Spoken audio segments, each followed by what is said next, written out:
Проделали немалую работу, и я надеюсь, все пойдет по плану.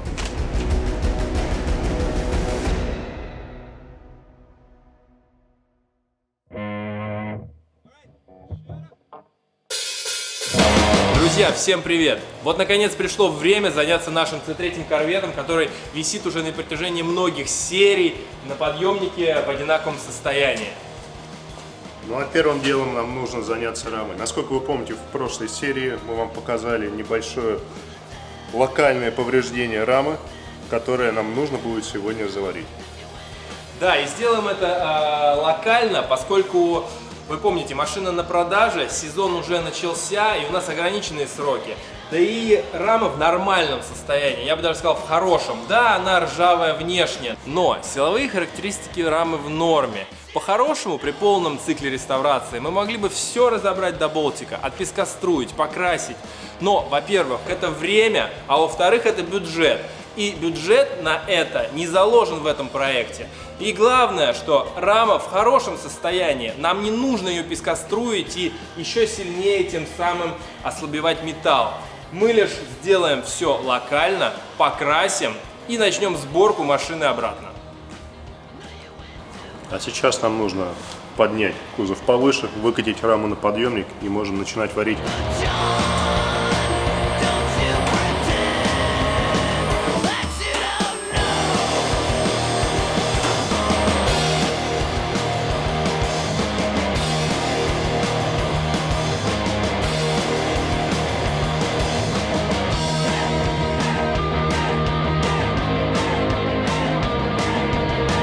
Теперь, когда рама на подъемнике, нам нужно частично разобрать комплектующие, ну, например, трубки топливной магистрали и тормозной магистрали, чтобы облегчить доступ до места, над которым мы будем работать. Конкретно видите, что здесь вот так вот была расположена косынка.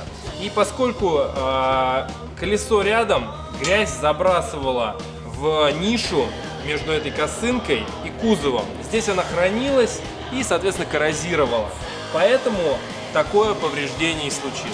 Мы сейчас все зачистим, уберем поврежденный металл, сварим и вырежем новые косынки сюда, все обварим и усилим, затем покрасим и перейдем на другую сторону, где нужно сделать то же самое.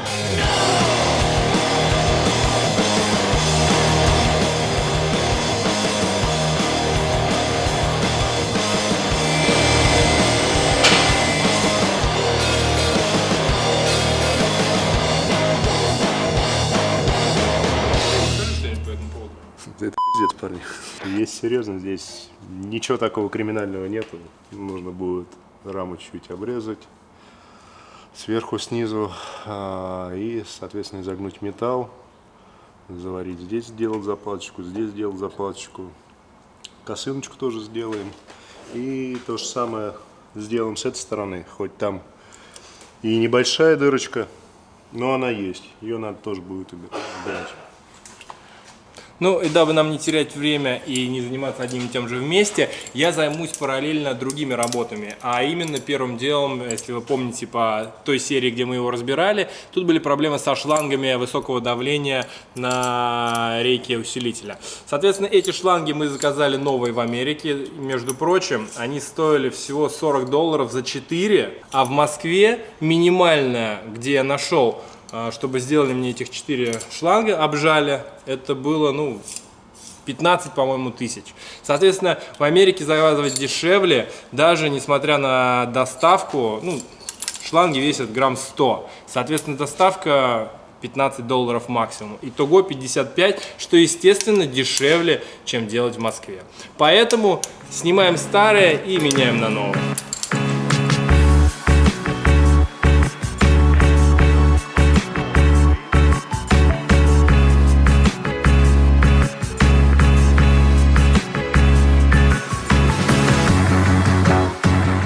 В гараже еще не было машины, чтобы не опасаться.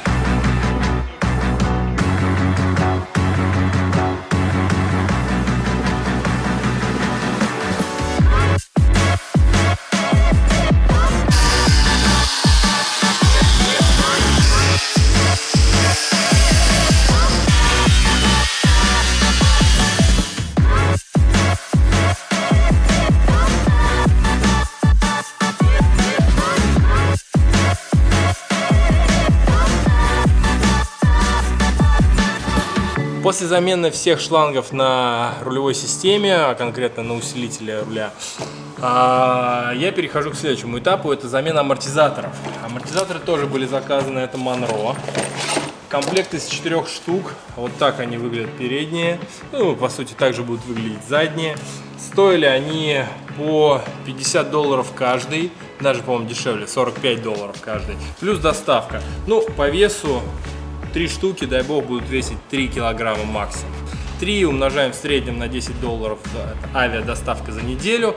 Ну, получаем недорогую как бы сумму за комплект из 4 амортизаторов на C3 корвет. Теперь я снимаю старые и ставлю новые взамен. Я все срезал, я молодец.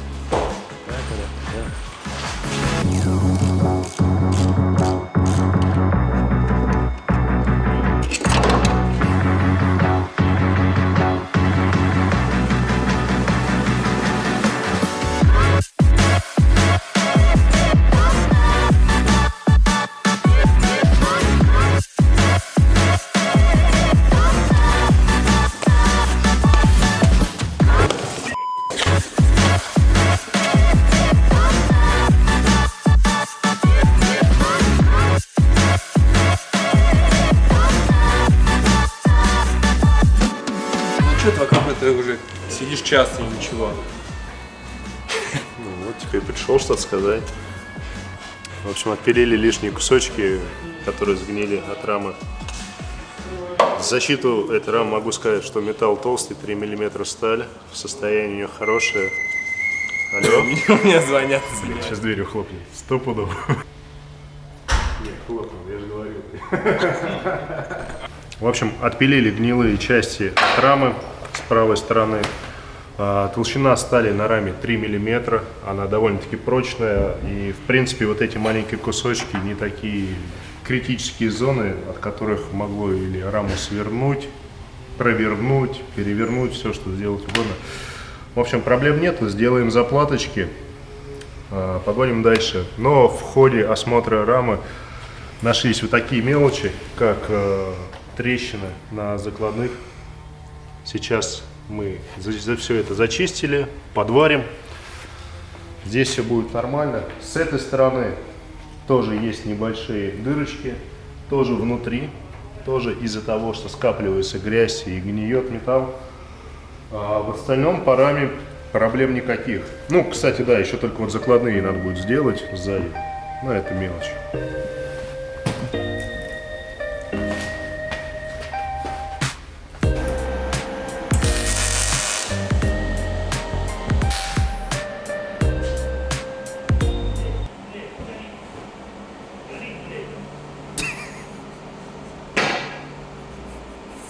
Ну вот, и починил я одну закладную, которая у нас была разорвана. Вторая закладная у нас в хорошем состоянии, но у нас также разорваны задние закладные на раме. Вот можно видеть то, что их просто вырвало с куском. Соответственно, я сделаю следующее. Возьму 3-миллиметровую сталь и сделаю сверху площадку опорную и вырежу в ней отверстие специально под закладную подушку. Также я сделал небольшие шаблончики из примитивного картона. Готово. Под то, чтобы вырезать уже нормальный металл и приварить вместо дырок. Нет, не приварить. Для того, чтобы сделать заплатки в раме. А теперь нам нужен металл и погнали.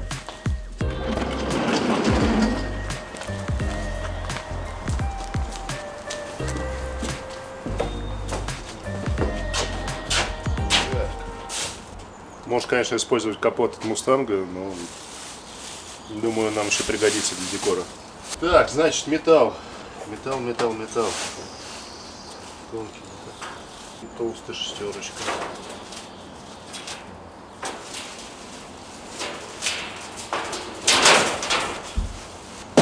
Блин, с металлом проблема. Надо отправлять гонца. Ай, Метнись за металлом. в смысле? Ну, у нас металла нет, у нас только 2-миллиметровый и шестерочка. А почему у нас нет металла? Ты не купил? В смысле, а мне кто-то сказал об этом? Ты должен следить. Я должен следить. начальник, Когда металл кончается... Ты тогда- начальник, блядь, цеха. Когда металл кончается, мне должен ты сказать, что металла у нас нет. Окей, а у нас его и не было вообще такого. Заранее. У нас такого металла не было. Мы только сейчас померили толщину рамы и, короче, прыгай. GT и... Отлично. Почему-то всегда находят крайнего сотрудника. Никто никогда не берет на себя никаких обязательств. Нет металла, Антон, езжай. Почему нет металла? Знаешь же, что у нас этот проект. Постоянно ходим, смотрим, проверяем наличие металла. И почему-то именно сегодня, когда он понадобился, чтобы продолжать работу, его нет и за ним надо ехать. На прошлой неделе ездили, покупали другой металл. Смысл каждую неделю мотаться, если можно разом купить все.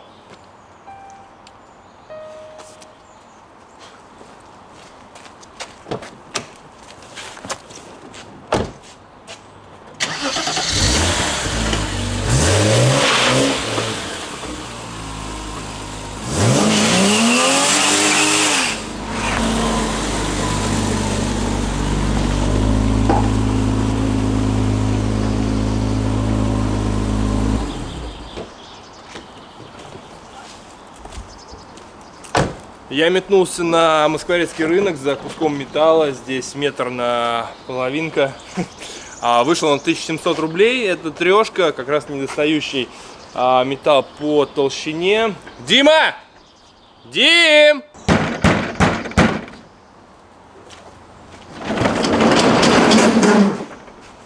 Твой металл. Тащи. Давай, тащи. За тобой косяки исправлять, еще и тащи. Давай. Посмотри, как все обрезано. Плазмой. А у нас ее нету.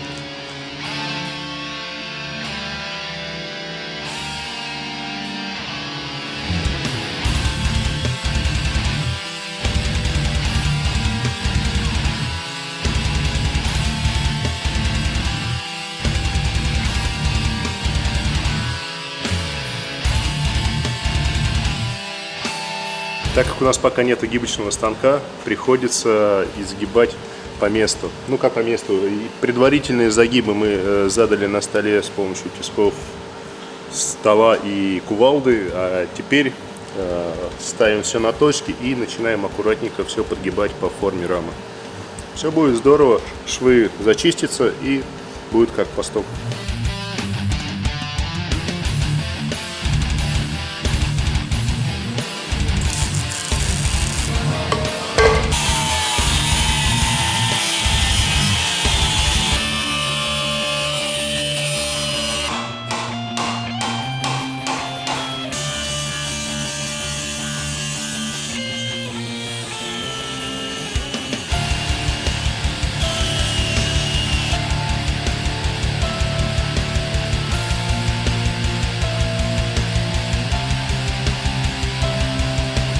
Вот и сделаю первую часть рамы, постарался ее максимально сделать так, чтобы выглядело, как будто рама была сделана с завода, без швов.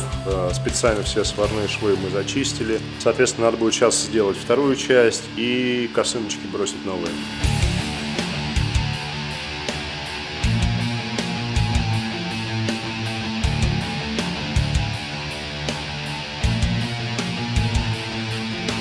Ну вот, часть работы выполнена. Дима очень круто заварил дыры. То есть, видите, все по заводу, все сделано стык-стык. И, в принципе, даже не определить, что здесь когда-то что-то было не в порядке. Следующий этап будет здесь сделать косынки, тем самым усилив конструкцию. Ну и сделаем так же, как было сделано на заводе, ведь с этой стороны также есть усиление косынками.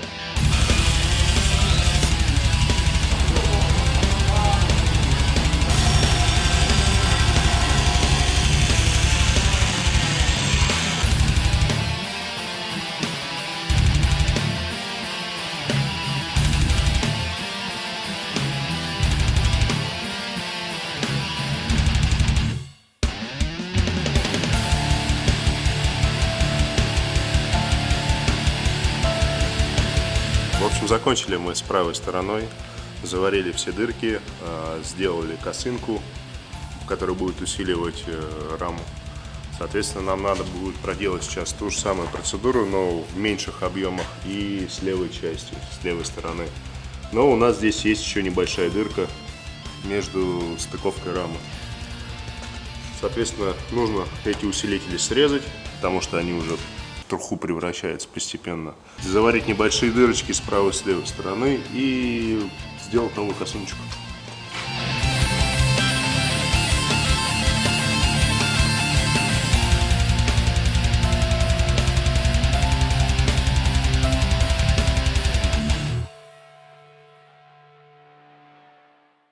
Вот разобрались с основными дырами в раме, все заварили, сделали новую косыночку, которая будет усиливать эту раму.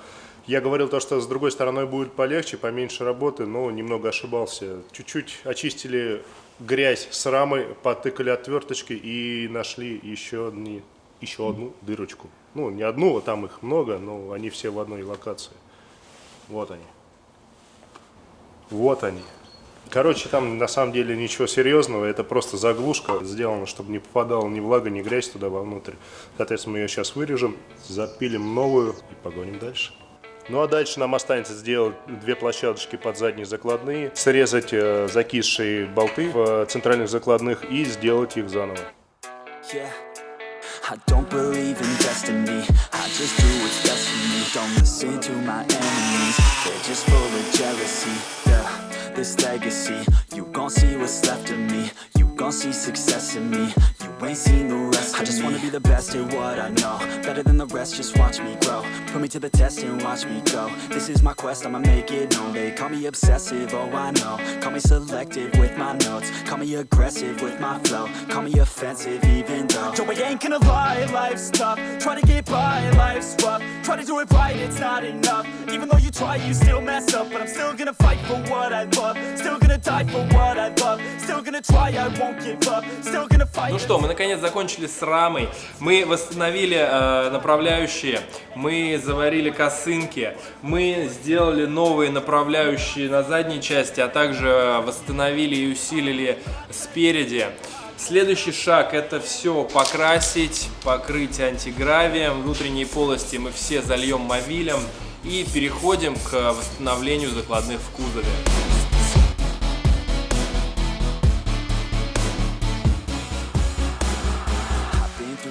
В кузове нужно сделать всего лишь одну закладную. Нам казалось, что нужно все переделать, но нет, всего лишь одну закладную.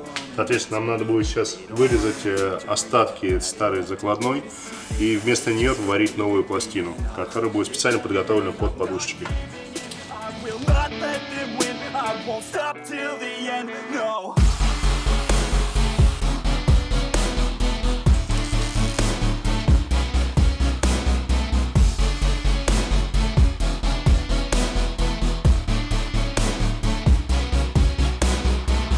Также мы обнаружили, что у нашего Корвета отсутствовали металлические проставки между корпусом и рамой. Мы нашли их бэушными в Москве, отпескоструили, покрасили и поставили на место.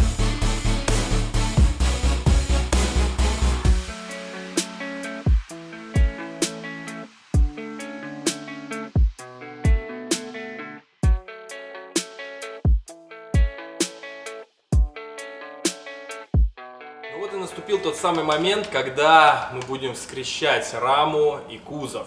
Мы сделали все по раме, сделали новые закладные по кузову, мы протянули новые топливные тормозные трубки, мы заменили опоры мотора, все протянули, прочистили, где-то что-то прокрасили, промовилили.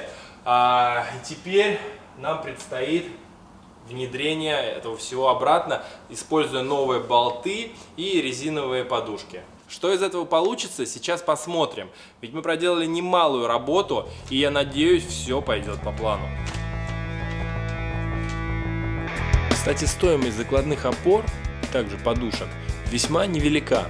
Комплект стоил нам всего $200, и в него включены сами резиновые подушки, болты и шайбы на всю машину.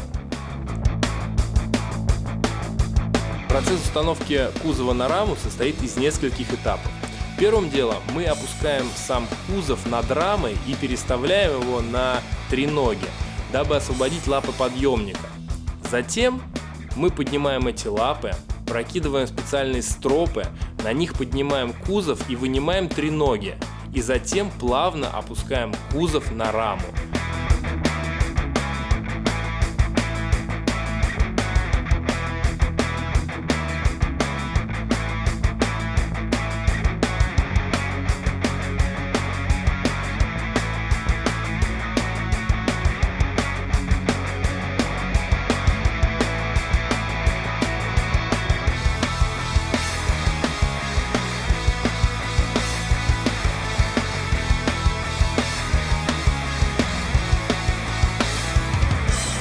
Кузов стоит на раме. Мы сделали это. Мы потратили целый день, придумывали разные способы, и последний из них был поднимать кузов стропами. Все вышло удачно, почти с первого раза получилось поставить на свои места, и сейчас наш Corvette C3 стоит на закладных на раме. То есть рама готова, новые закладные, новые резинки, с этим все. Далее нам предстоит заменить мелочи. Заменить лобовое стекло, заменить хром, резинки и уплотнители, также ручки дверей и зеркала с фарами. Но это все мелочи по сравнению с тем, что мы уже сделали. Поэтому не переключайтесь, оставайтесь на связи, и вы увидите в следующей серии про него, как он поедет, ну и главное, будет дособран, а также будет тест-драйв. Соответственно, если вам понравилось, и главное, оцените, пожалуйста, нравятся ли вам такие серии технические о том, как мы собираем дотошно машину. Мы будем либо увеличивать объем таких серий, либо наоборот разбавлять более лайтовым материалом, где будет меньше технички, меньше показано, как мы делаем эти работы, и будет больше соответственно, экшена, проездов, прокатов и тест-драйвов. Ну что, до встречи на канале, подписывайтесь, ставьте лайки, рассказывайте друзьям, не забывайте про наш инстаграм, там тоже много интересного, много хорошего контента, сочных фотографий. Ну а мы бежим есть вкусный ужин. Здорово!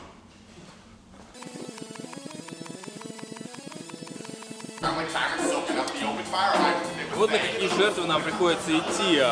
Мы воюем с этим, кузовом с рамой уже день, уже вечереет. А между прочим, мы сегодня запускаем тестовое меню в Retro Legends Garage. То меню, с которым мы будем ездить по мероприятиям. И первое из них, где вы сможете попробовать вкуснейшие блюда от нас, это РДС, второй этап. И пройдет он в Рязани. Поэтому вы можете посмотреть, что вы будете есть уже в эту субботу на Atron International Circuit. Вот. Это крутейшие стейки, вкуснейшие ребра и безумные бургеры. Не будем забегать вперед, вы можете чуть-чуть подсмотреть, а попробовать обязательно должны будете в Рязани.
Щедро.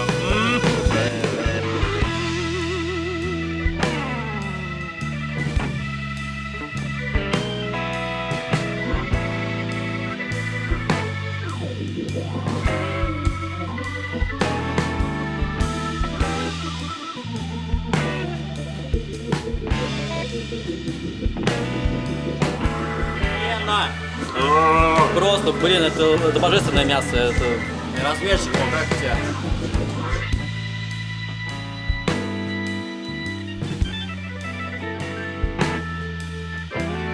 Мы добавили немножко лука фри, ну и, собственно, свою сердце отоприть. Мало воспоминаний из детства. Вьетнам такой-то. Я снимал это.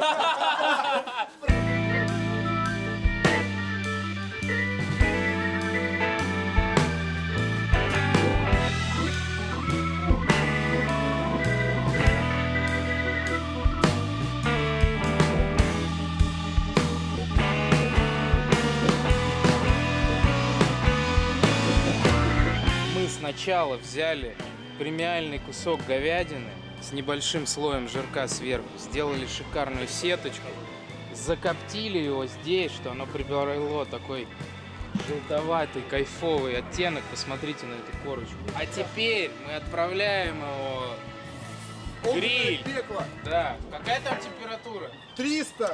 300. Погнали. У-у-у!